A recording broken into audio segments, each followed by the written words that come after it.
இன்றைக்கு நான் சொல்ல வேண்டியது துறவரம். அந்த துறவரம் எங்கே ஆரம்பிக்கிறது என்றால் இல்லறத்திலே ஆரம்பிக்கிறது. அது நேற்று நான் உங்களுக்கு சொன்னேன். பிரம்மச்சாரியத்தை இல்லறத்துக்குள்ளே அடக்கி கொண்டு திருவள்ளுவர் பேசத் தொடங்குகிறார். இல்லறத்திற்குள்ளே ஈடுபடுகிற ஒருவன் முதல் அன்புக்கு அறிமுகமாகிறான். இதுதான் நான் நேற்றைய சொன்ன ஒரு அடிப்படை விஷயம். இளைஞனாக இருக்கிற பொழுது, கற்கிறவனாக ஒருவன் இருக்கிற பொழுது, மாணவனாக இருக்கிற பொழுது அன்புக்கு ஆளாகிற தன்மைதான் அவனுக்கு கிடைக்கிறது. பலருடைய அன்பையும் ஒரு இளைஞன் பெற்றுக்கொள்கிறான். ஆனால் சமூகத்துக்குள்ளே நான் ஒரு அங்கத்தினன் என்று பொறுப்பேற்கிற உரிமை அவனுக்கு கிடையாது. அது என்றைக்கு தொடங்குகிறது என்று கேட்டால், இல்லறத்துக்குள்ளே ஒருவன் நுழைகிற பொழுது அந்த உரிமை வருகிறது. இல்லறம் என்பதே சமூகத்தின் அங்கத்தவனாக நான் செயல்பட போகிறேன் என்று அறிவிக்கிற அறிவிப்புத்தான். அதை மறந்து போகாதீர்கள். பல பேர் கூடி வாழுகிற ஒரு சமுதாயத்திலே ஒவ்வொருவருக்கும் சில சமூக கடமைகள் உண்டு. தனி மனிதர்களாக நம்மை சிந்திக்க தலைப்பட்டோமானால் ஒட்டுமொத்த சமூகம் உடைந்து போய்விடும்.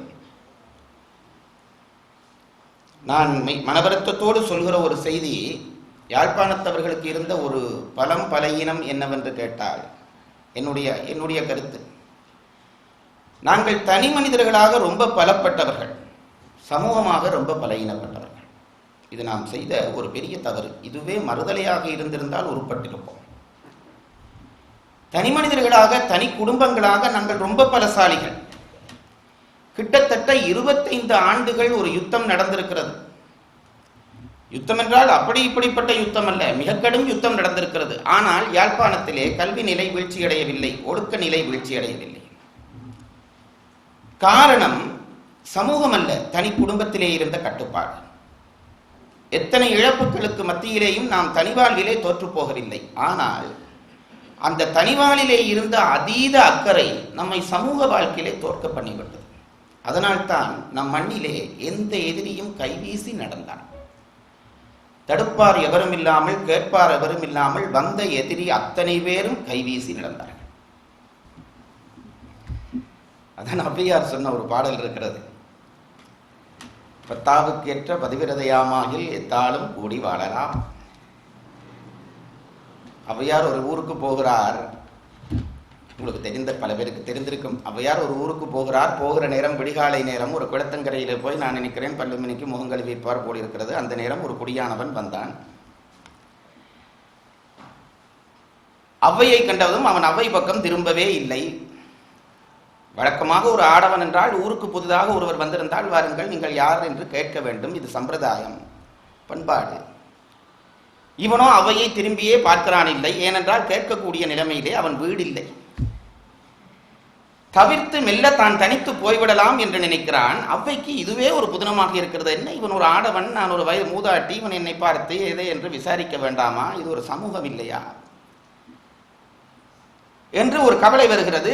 ஔவையார் என்ன செய்கிறார்? தம்பி என்று வலிய போய் அவரை கூப்பிடுகிறார். ஔவையாருக்கு இந்த மாதிரி வேலை நல்லா வரும். வயசு போன ஔவையார் என்ன, எல்லா ஔவையார்மாருக்கும் வரும் என்று நினைக்கிறேன். இவன் அதை தன்னை விளத்தினார் என்றோட இந்த மனுஷி வெளியே போய், தம்பி இன்றைக்கு நான் உங்க வீட்டுக்கு தான் விருந்தா வரப்போறேன் என்று சொல்லிச்சு. இவன் அது காதுல விழாதவன் மாதிரி பல்ல அரவாசி மினிக்கிறவன் மோங்க அரவாசி கழிவனபடி புருகுருவன் நடக்க தொடங்கினான். கிழவி விட இல்லை, பின்னால அதுவும் கலைச்சு கொண்டு போகுது.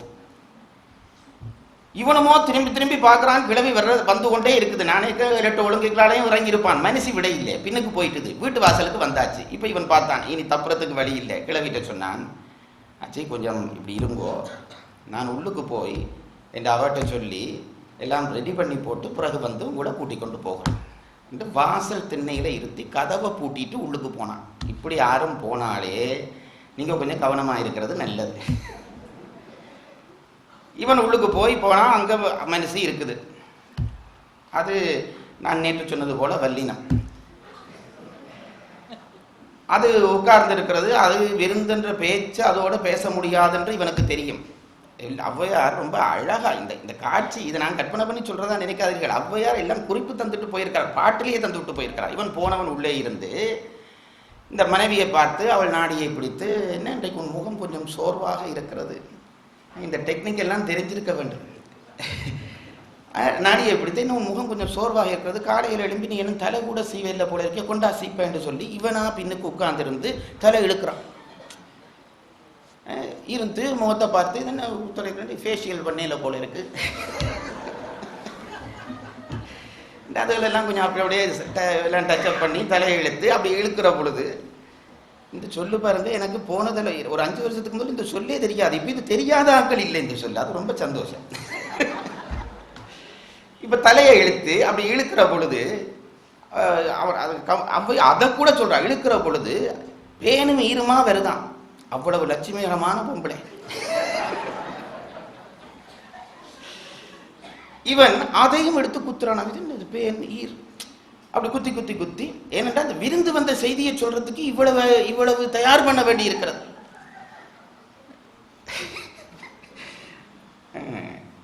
இருந்து ஔவையார் பாடல், முகந்திருத்தி ஈரோடு பேன் வாங்கி. இதுல ஒரு நுட்பம் பண்றார் ஔவையார், ஈரோடு பேன் வாங்கி வினைத்தொகை கொண்டு வருகிறது. தமிழ்ல வினைத்தொகை என்ற ஒரு சொல் இருக்கிறது, அதாவது 3 காலத்தையும் அது குறைக்கும். இங்கே இந்த ஓடு என்று இருக்கிறது அல்லவா, அது முக்காலத்துக்கும் பொருந்துகிற விஷயம். தமிழ் படித்தவர்களுக்கு தெரியாது, பிரித்து சொன்னா எனக்கு கனதூரம் போயிருவேன் நிறைய விஷயம் சொல்லுங்க சொல்லவில்லை. ஓடு என்று போட்டால் அது 3 காலத்தின் இருக்கும். முன்பும் ஓடியது, இப்பொழுதும் ஓடுகிறது, இனியும் ஓடும். அதான் வினைத்தொகை. ஊறுகாய் அதுக்கு உதாரணம். முன்பும் ஊறிய காய், இப்பொழுதும் ஊறுகிற காய், இனியும் ஊறுகிற காய். இன்னும் கொஞ்சம் பயப்படுத்துற மாதிரி ஒரு உதாரணம் பண்ணா சுடுகாடு, முன்பும் சுட்ட காடு, இப்பவும் சுடுகிற காடு, இனியும் சுடுகாடு. இப்ப ஔவையார் சொன்னாரே, அந்த அவள் தலையில இருக்கிற பேனை சொல்லுகிற பொழுது சொல்றாரு பாருங்க, இருந்து முகந்திருத்தி ஈர் ஓடு பேன் வாங்கி. இந்த ஓடு வினைத்தொகை என்ன தெரியுமோ, இவளோட தலையில எந்த காலத்திலையும் பேன் இருந்து கொண்டே இருக்கும்ன்றது ஔவையாருக்கு உறுதியா தெரிகிறது. இருந்து முகந்திருத்தி ஈரோடு பேன் வாங்கி விருந்து வந்ததென்று விளம்ப. இப்ப கொஞ்சம் அவள் அப்படியே கொஞ்சம் மாதிரி அட்ஜஸ்ட் பண்ணி கொஞ்சம் சிரிக்க தொடங்கி இவன் சொன்னான், ஒரு விருந்து வந்துட்டுது. அந்த சொல்லுகளை பாருங்க, விருந்து கூப்பிட்டன்னு சொல்லல, விருந்து வந்தது. அவ தானா பின்னால வந்துட்டான்றதையும் சேர்த்து சொல்லிட்டான். விருந்து வந்ததென்று விளம்ப ஆடினால் பாடினால் ஆடி பழமுறத்தால் சாடினால் ஓட ஓடத்தான், ஓடு ஓடு அத்தான். அடி விழுந்து பக்கத்துல பழைய சுலகு கிடந்தது. மனசி புதச்சுலக கூட இவனுக்கு அடிக்கிறதுக்கு பயன்படுத்தப்படாது பல சுலகு வச்சிருந்திருக்குது. அதையே இவனுக்கு அடிச்சு வேஸ்ட் ஆக்குவான்னு அவட அபிப்பிராயம். பழைய சுலகு எடுத்து இந்த மனசி பிடிச்சது. இவர் பாடு பெரிய சங்கடம் பாருங்க, 1/2 கிலோமீட்டர் எலி குஞ்சு மாதிரி அம்பிட்டு போனார். ஏன்னா வெளியில ஓடவும் முடியல, கிளவி வாசல்ல இருக்குது, சுத்தி சுத்தி அடி வேண்டினான்.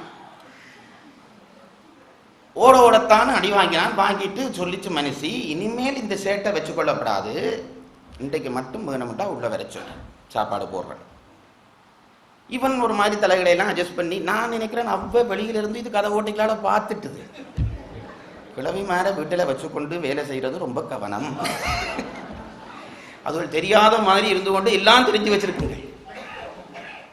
அப்போ இவன் வெளியில வந்தான், வந்து பாட்டி சாப்பிட வாங்கோண்டான். என்ன இதுக்கு ஒரு பகுதியா இருந்திருக்குன்னு, சரி போய் உட்காருவோம்னு உட்கார்ந்தாச்சு. இந்த கிழவி இவள் உள்ள போனால் வந்து இலை போட்டால், அந்த இலை நான் நினைக்கிறேன் இப்படித்தான் போட்டிருப்பாள். இலையை நின்றபடி போட ஔவையாரும் அவனுமா கட்சி பிடிச்சு வச்சு கொண்டார்கள் இலையை.